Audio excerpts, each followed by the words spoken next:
To say that the U.S. presidential election of 2016 has created a firestorm around the world would be an understatement, a huge understatement. There are moments in time that change the course of history, and this is absolutely one of them. While some people are happy with the outcome, the election of Donald Trump has left many shocked, angry, and in fear of the future. For that reason, we're doing this special episode of A Conversation with Gangaji this month. I caught up with Gangaji in Australia via Skype so she could respond to some of the questions and reactions that have naturally come to the surface. Do we have the capacity to bear the fallout from this, no matter what side we're on? Important questions for the sobering times we find ourselves in. Yes, some of us feel blindsided. But where do we go from here? I'm Hillary Larson. Thank you for joining us for this special edition of A Conversation with Gangaji.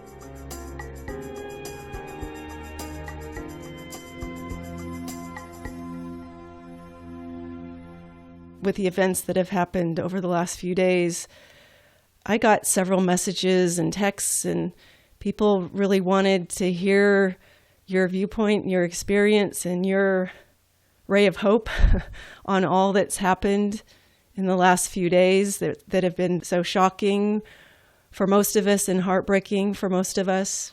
I know I was driving to work on Tuesday morning. It was a beautiful day here in Oregon, and I was starting to feel very excited about a female president, the first female president of the United States. And by the time 8 o'clock rolled around, I couldn't breathe. So I imagine you had something similar going on with you. Yeah, it was just shocking. It was daytime here in Australia, and we were following it on our iPhones. And, just to watch the red go across the United States, I had a lot of emotions.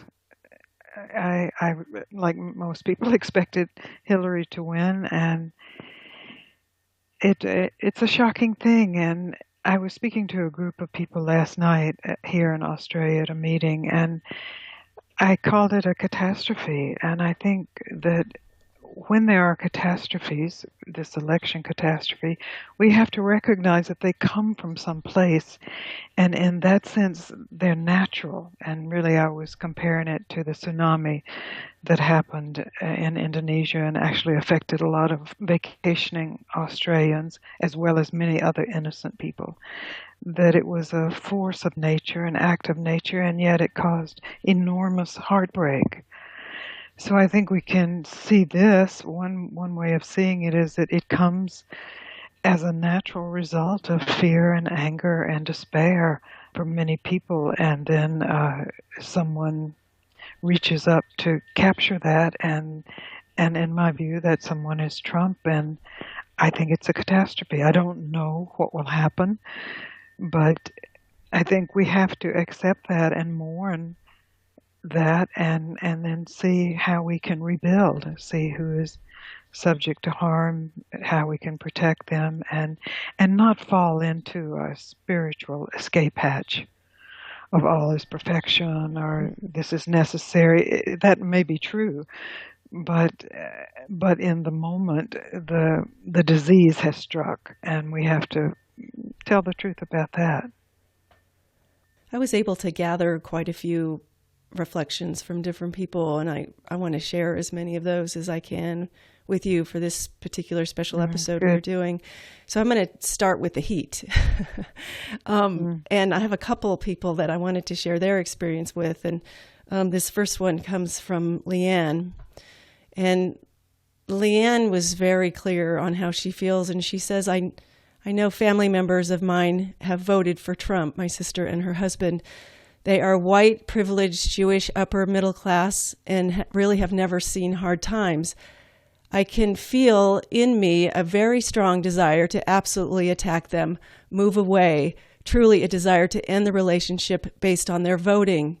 And the thing is, I don't seem to find a place in myself where this is quote unquote wrong to do. Yes, I do love her, but her action is such an offense that I can only feel the push to turn away. So she continues on here with this, something I think is important that you were talking about. And she was relating to Trump as the same as the KKK and the Nazis and the people who killed Matthew Shepard and the protesters that stood outside his funeral as that was happening. But she says, my feeling about spiritualizing that don't hate Trump or his people is this attempt to really engage in a binary relationship, making rage and resistance as an opposite to love, when to me, rage, resistance, speaking up, being angry is all love. We must fight for what we love. Love without willingness to enter into the darkness, into the depths of our humanity, our animal nature, is a whitewash of love, in my opinion, and frankly, an insult to it as well. Beautiful, strong. Yeah. You know, I think it is such a reflex in a spiritual community to talk about stillness and love, and I'm not saying those things aren't there, but it is easy to say that on a meditation pillow. It's easy to say that in the quiet of a beautiful room. Well, I think it depends on what you mean by quiet. If you're talking about not having emotions, it's very useful to have a period of time every day where there are no emotions. But if you're speaking about recognizing the totality of oneself, then you recognize it's not separate from the world, that world and the world events, some wonderful and some truly horrific, are just aspects of the same self. So I would never counsel someone to get to silence, but to recognize that silence, the awareness of the world, is the ground on which the world appears, not as an escape from the world, but really as a conduit to sanity in the midst of the world. And it's only from sanity that true appropriate action can be made. Certainly there will be rage and despair over any number of things, and over something that is potentially this dangerous for the whole planet, regardless of your political leanings or your vote. The whole planet is potentially at risk. We don't know what will happen, and we can only really open and wait and see and trust that if we are called on for specific actions, we will trust that comes from this stillness rather than coming from a denial of it. So, yes, the challenge is to discover that in the midst of deepest grief or deepest rage, there is a ground that unites us. You were speaking before we started the show about reading an article that someone wrote about actually knowing these people who voted for Trump. And I suspect many of us know people like that. I mean, even though he didn't get the most votes, there are Trump supporters everywhere. And I grew up in a solidly red state with Trump supporters, and they're good people. I may think they're deluded. I may be certain that they're deluded and misguided and dangerously ignorant, perhaps, but also I know that they're good people. They're loving people, and really their rage and their fear that supported their vote for him only comes from love of their family and their lifestyles and their view of America. So if we can recognize that, then we recognize we are certainly poles apart in our opinions, but the unifying force is this mystery of love. And I don't want to even use that word. Maybe love is too spiritual or whitewash, and I don't want to do that at all. And I think sometimes people expect spiritual teachers to act as Hillary and Obama acted beautifully to calm the nation and prepare for the transfer of power. But that doesn't mean you aren't experiencing what you're experiencing. And if that takes you to the street in protest or petitions in protest or whatever future action may be, then I salute that. I'm not speaking of ends. I'm speaking of where it all begins. And we can recognize that in everyone. Well, so Craig from Austin, he had a question for you, Gangaji, and he said, how do we speak with an activist's voice against things that are hurtful to people from within our core of peace? Well, you discover how. If we generate another formula for how, then we will be robotic. We won't be responsive. There's the capacity to respond, which is responsibility, really, the ability to respond.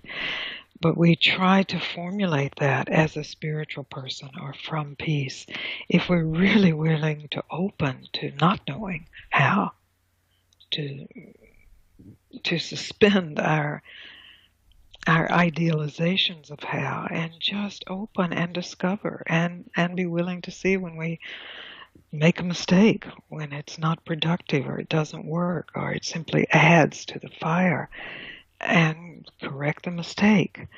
Because we can compare this to lots of things in history, and I'm a student of history. I understand the parallels in Nazi Germany or fascist Italy or Brexit or many things that have happened in our world. So we can be intelligent about that and yet be open to see what is the unique character of this particular catastrophe and how do we deal with this in support of all, to bring, to welcome, to support all in awakening to this peace that is here, regardless of circumstances or regardless of emotions, regardless of states. So it's not necessarily always a peaceful peace, but it's always at peace, even though there may be, as I've said, great grief or anger or despair. There's the privilege of actually being here, being present, being a life form that can witness this, can participate in this, that really overshadows everything. I think that's what Obama was pointing to when he said the sun will rise tomorrow. And that's, life is here. It's bigger than any of us. I was thinking about that the other day because I remember I was too young to remember when both of the Kennedys were shot and when Martin Luther King was shot. But I remember being in the kitchen when my mom was listening to the Watergate hearings.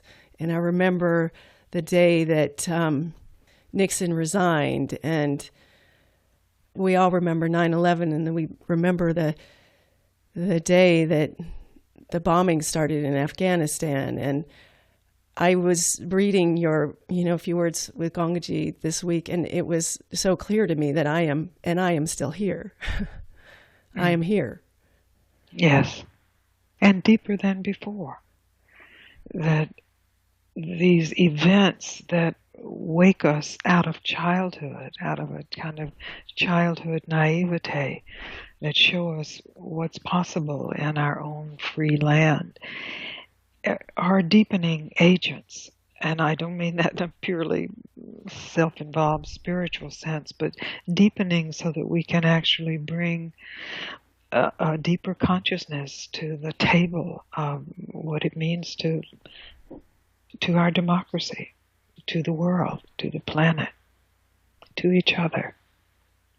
There were a couple of reflections that I received from Andrea and Leanne, different Leanne, in Washington, D.C. And, they're very much in the middle of the political world there and very active and heartbroken by what's happened here with Hillary losing. And they were talking about feeling almost betrayed by other white people and having to work amongst people who had voted for Trump and really wanting to get permission to, is it maybe okay to not really want to have anything to do with people that you feel have betrayed you? So this is the kind of thing that we're talking about. If you wake up in the morning, you walk out the door, and there's the realities of life. And they're just asking you, how do they hold that? It's a raw time. And you can respect and honor yourself. But finally, you can't separate yourself. I mean, do you continue to speak to your family who voted for Trump, or your coworkers, or those people who were excited. I remember very well when Kennedy was shot, and one of my sorority sisters, who happened to be a cheerleader at Ole Miss, was part of the group celebrating his assassination. They were thrilled because they saw him as the epitome of evil. They saw him as a demon. And if you look at where their, from my point of view, misguidance comes, it's ignorance. And so we can all recognize that we are all ignorant in a huge degree to what it means to live in the shoes of another person. And in our willingness to respect the rawness and the vulnerability and whatever emotional state, the grief, the sadness, the rage, to respect that, but don't necessarily follow that or believe that. Do you understand what I mean? There's a way of honoring it without making it the master. Because feelings are not trustworthy. In fact, it was feelings that led to this event. Many people who were interviewed who voted on Trump could agree that they think he's a live wire. They don't know if he's predictable or trustworthy or temperamentally suited, but they voted on him for purely emotional reasons, or they voted on him to vote against Hillary Clinton, or they didn't vote, which was essentially a vote for him, because they had so many issues that were complicated that they just checked out. So it's a messy affair. As democracy is very messy, so is our emotional response to events, and we can appreciate the mess without thinking the mess is right or wrong. Just let it be as it is. And I mean, there are people I wouldn't want to engage in conversation with right now. I never feel obliged to engage in conversation with anyone. We can meet without the engagement, and maybe that's what we all need, is just a time to respect everything. And again, I don't know that that's true. I mean, I do respect the protesters who are on the street, so maybe that's the time. And I think we have to respect whatever our particular process is for finally coming to clarity, a clarity that is solid and can meet anything. And to me, that's what Hillary Clinton and our President Barack Obama showed the day after. Their grown up, their adultness, their willingness to shake Trump's hand and invite him to the White House, while that could not have been pleasant. Still, it was done for the sake of the greater whole. And that's a lesson to all of us. This feels like a car accident.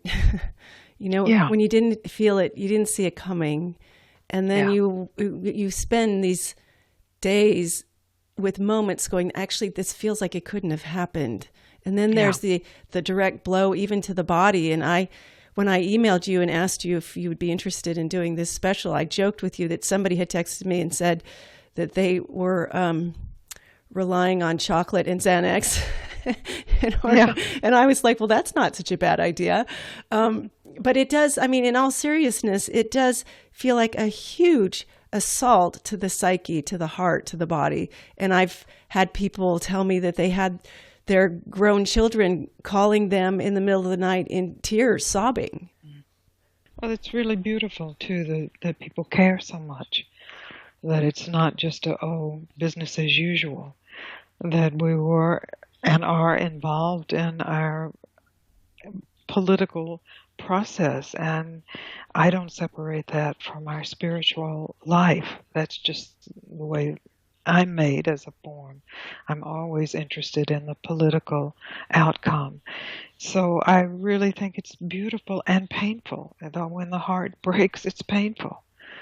But it can also break more open and include more and be more intelligent. Because somehow we should have had some clue this was going to happen. I mean, I do believe that perhaps the polls were biased and we didn't have a clue, and maybe we were complacent and or even arrogant.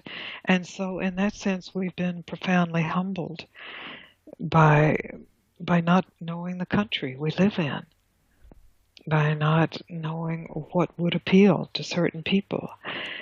And that's it is like a car accident. I really appreciate that. It's a shock. But shocks are not necessarily bad. They can be bad. It can be a shock that is really leading to worse. I don't ever want to sugarcoat this, because we do have history as the model for this, and this really is not a good sign in terms of the toxin in the system. But also shocks can serve to alert the whole system to get healthier, to wake up. What will happen in this case, I don't know. It's too soon to know. And it's a serious case. So, the worst could happen. It could be a period of American fascism. It is a vote for that in many ways. And it could be a planetary disaster. It is a vote for that in many ways. So I want to encourage everyone to stay alert, to stay awake, and to be tender with yourself. To also be in nature, and to also recognize that you can receive love at this time.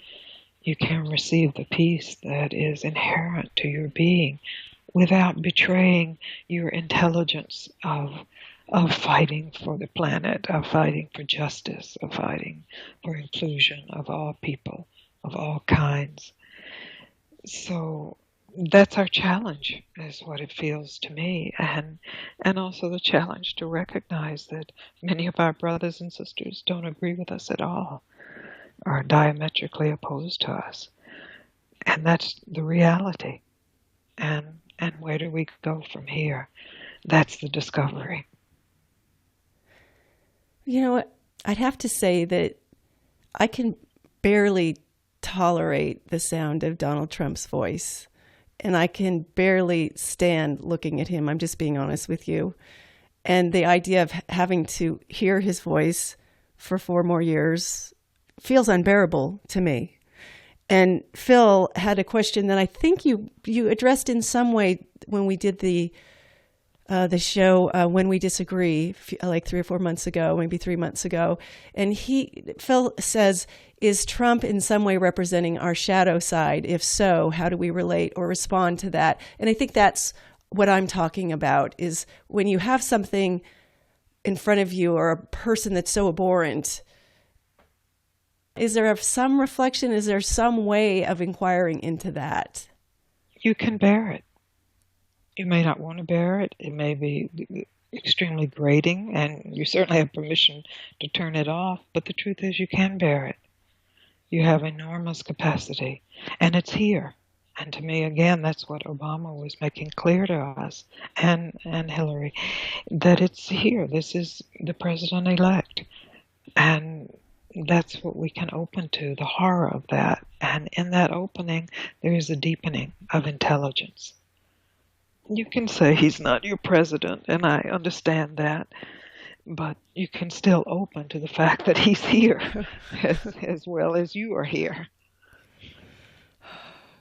Well, as we kind of turn the corner here into even just the beginnings of acceptance, I wanted to read a couple of posts here these are just very beautiful posts, because we all have our rage and we all have our fear, but I loved what these 2 people wrote. This is Grace from Maui, and she says, just like you, I can really feel the heaviness of seeming dark times, and this is the clear guidance that arose for her. What an opportunity for each of us to stand up and shine like a sun. This is our time. What do you stand for? What is the purpose of your life? It's up to us to be the change we want to see. When we awaken, the world changes. It starts when each one of us, now more than ever, I am guided into the stillness within, to the love that is here always, shining like the sun. To the peace in the core of my being, I stand here. She goes on to say some other beautiful things, but I also wanted to share what Karen from Australia says. Good advice from Papaji. She says, wait and see.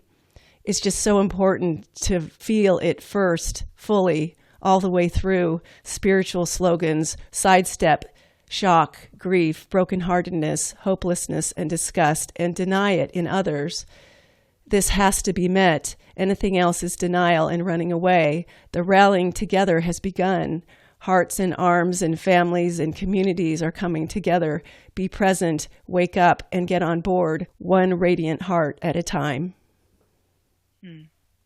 Yes, it has really brought forth depth of expression in any number of people. I'm sure it's true on the blogs, but I've really been aware of the with Gangaji postings from our monthly webcast, and I've just been slain by the beauty and the depth and the willingness to expose oneself and to gather together.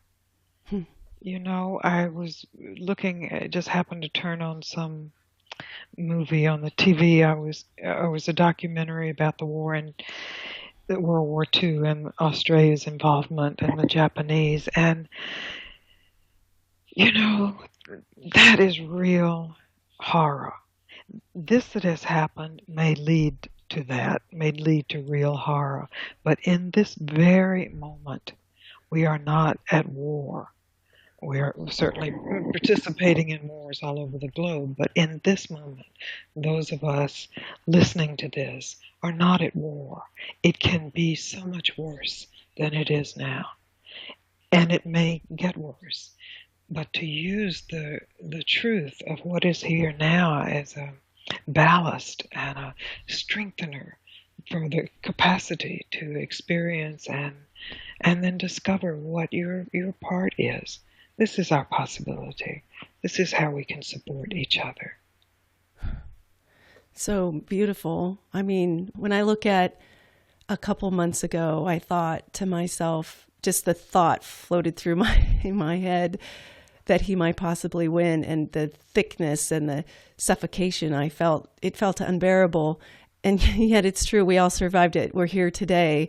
And what I noticed in myself is just this desire to stand taller. And it was the desire to stand taller for my friends who are gay, for my friends who are Black, my friends who are Hispanic, for me as a woman, for this planet of ours to just stand taller.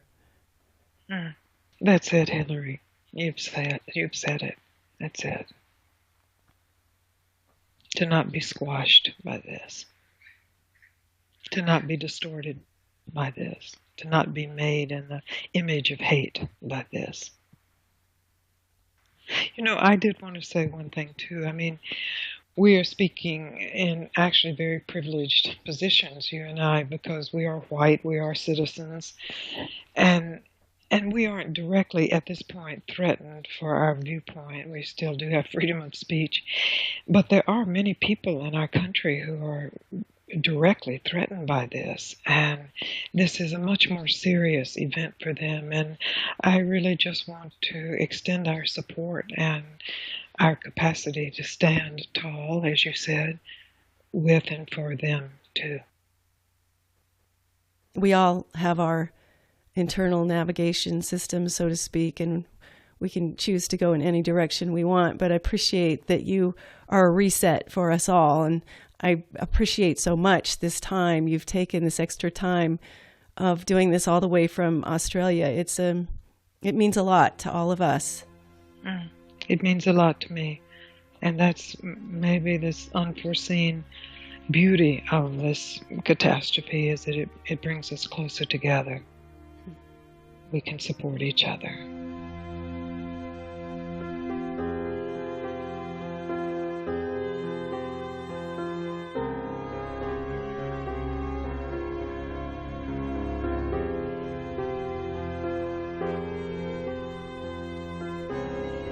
It seemed really important to address this game-changing event that's happened.